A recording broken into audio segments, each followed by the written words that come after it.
Bonsoir, bienvenue dans le 19-20, une heure d'information. Jetons tout d'abord un coup d'œil sur les titres de l'édition nationale de 19h30. Autre polémique concernant cette fois l'entretien du massif de l'Estérel. Une association de randonneurs déplore des sentiers à l'abandon, un manque de balisage, voire même des endroits dangereux. L'inquiétude d'une association de randonneurs au sujet du massif de l'Estérel. Sentier peu entretenu, mini-ravin dangereux, manque de balisage. Le club alpin français de l'Estérel réclame des aménagements de toute urgence. Reportage de Pascal Varnier et Laurent Verdy. Petite promenade dans le massif de l'Estérel du côté de Saint-Raphaël. L'occasion de demander aux usagers ce qu'ils pensent de l'état des sentiers. Il suffit simplement de suivre le chemin et du coup il n'y a pas de danger. Les dangers si on commence à aller dans des endroits inaccessibles. Je crois que ça fait une semaine que je roule là. C'est tout à fait propre. On a croisé les gardes forestiers. Tout va bien. Il y a un peu à l'abandon selon vous ce massif là ? Par endroits, oui.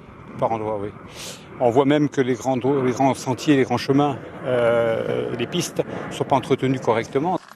Dangereux, pas assez balisé, voire à l'abandon, le club alpin français, lui, ne mâche pas ses mots pour dénoncer l'état du massif. Selon une enquête de l'association, il y aurait plus d'une centaine de points noirs. Eh bien voilà, nous venons de faire 200 mètres sur un beau petit sentier agréable, fait pour tout le monde. Et nous débouchons sur un trou dangereux d'ailleurs, parce qu'il fait 2 mètres de profondeur, dont les bords sont encore prêts à s'ébouler, c'est en surplomb, et qu'il faut contourner. Avec une zone classée Natura 2000, le massif de l'Estérel est placé sous la protection de l'Office national des forêts. L'ONF 83, pour sa part, dénonce un manque de moyens. Conséquence, toutes les parcelles ne sont pas entretenues de la même manière.